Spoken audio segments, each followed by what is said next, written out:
I thought you were meant to be delivering me Annie Grover. You see, Annie needs a bit of a gentler touch. She's not one to be bullied. Fine. Make love, not war. Do it quickly, because as is, it appears she's being positively caressed by a pack of lesbians. Really? Maybe she's exploring her sexuality.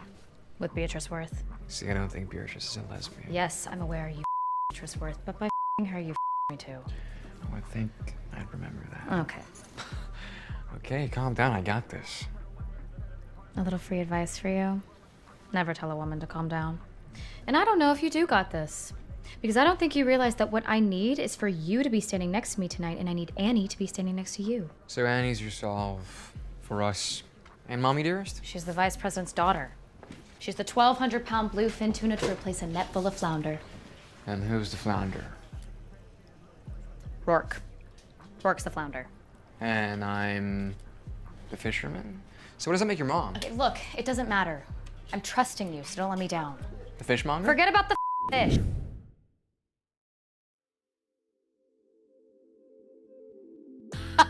Absolutely, I think. It is in Australia we would say it as a dog move.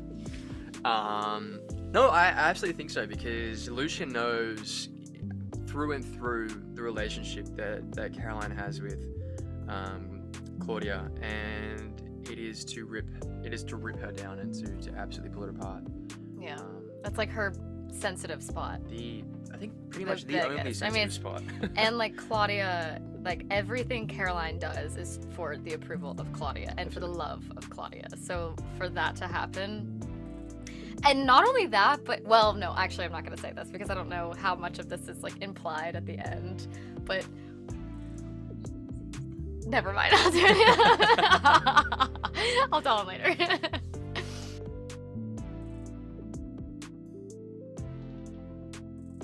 I'm gonna say yes. Yeah. I'm gonna say absolutely. I think there should be. Yeah.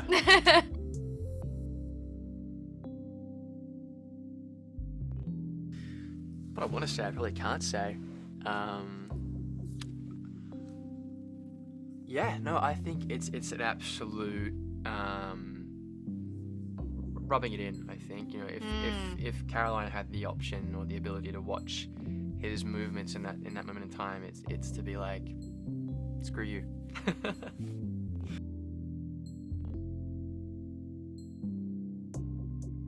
Good. When I heard Bittersweet Symphony at the end of the season, I mean, when I tell you how, like my scream, like the scream that I screamed, like it was crazy. I for some reason like didn't even really expect it, but I was like, this is, thank God they really knew what they were doing. Yeah. And it just was the perfect little ending to it, and that really excited me. I guess it's a pretty cool pool scene. There is a cool pool scene. Yeah. Zach loves it. I love the car. Yeah. I love the Jaguar. That thing is Yeah. sexy. It's as sexy as Zach Burgess is. It's just, they go together. It's so good. Yeah. I like the car. I like Sean Patrick Thomas. Yeah. That's good. I'm his biggest fan. I think he's a phenomenal talent and he's a phenomenal man. And so, yeah, really nice to have him around on set. And just to hear the stories of like, you know, when they originally shot and things that he experienced and how they went about there back in '99, how they did things. And so, yeah, it was cool. It was an honor to have him. I'm really glad he decided to come back and hang. Yeah. He is the best.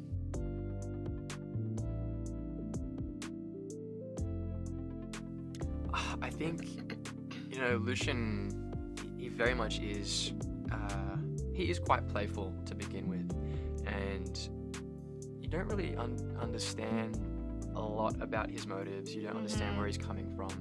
Towards the end of the season, you see so much more of his depth. He is far more emotional.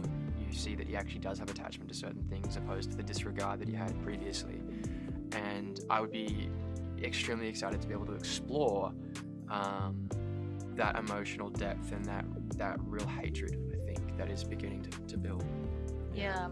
I think, I mean, to add to that, I think it would be so interesting to look deeper into Lucian's like parents, like his biological parents, and like what happened with his mom, and like if we were to meet his dad, Caroline's stepdad, I think that would add a fun layer to it, or not fun, but quite grim layer potentially.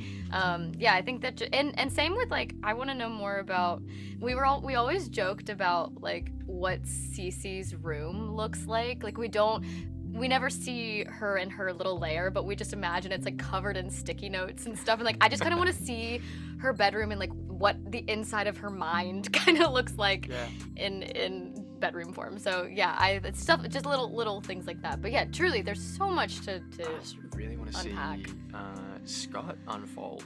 Oh You yeah, start to see so much more of him towards the end, and he has emotional depth too, Absolutely. which you don't expect. yeah. So I'm excited for his character to develop. I agree with that, and Blaze as well. I mean, like that we left them on such a breaking note. I'm curious. For some reason I feel like Blaze and Lucian are gonna have to kind of team up or something, like join forces. And I mean that dynamic as well. I love the Blaze Lucian like cat fights at certain moments. And yeah, anyway, I think there's so much to discover in the following season, should there be one. Ooh, that's a good question. I know, I like that.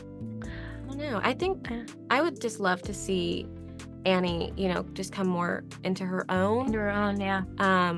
I would love to see Annie and Beatrice specifically, like, just reconnect and go down, like, at the end. All that together. It leaves it open for that to happen. Mm-hmm. And so, yeah, I'm interested to see, like, where they go and what they do with this reconnection and this friendship, especially because, Lucian's still around. I know. So what are we gonna do about him?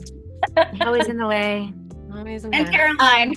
Yeah. And Caroline. Not I mean, we got all of these. All of them, What yeah. are we gonna do? I feel like it's all these obstacles, but I think we kind of, rekindle a bit at the end on this shared point. Mm-hmm. And I think it'll be great to kind of see them navigate that together and see who, kind of comes on board with that. I think you have a lot of, these kind of alpha characters on the show, and they really, are in their domain. And I think it will be really cool to see that kind of flip on its head a little bit and see some of these other ones, come up to the top and see where they go next. Yeah. Yeah.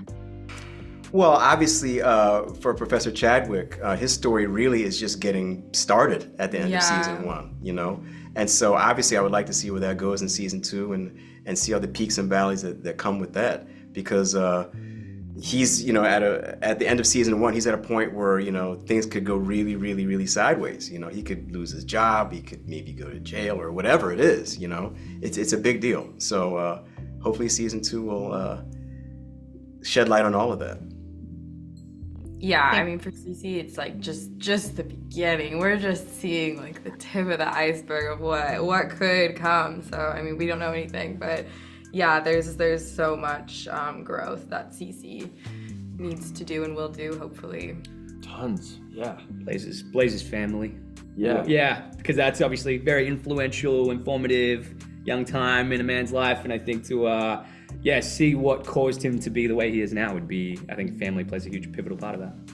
Yeah, I think, and with Scott, there was, in the later episodes, there was a lot of acceptance with who he was, and at the same time, he found out a lot of what was going on around him. So I think it'd be interesting to me to see how he deals with that in future episodes. Yeah, and more with his father. That's a very complicated dynamic. Definitely. Yeah, I mean, I would have liked to explore that in the first season, that how that conversation would have went, and yeah, there's a lot to unpack there with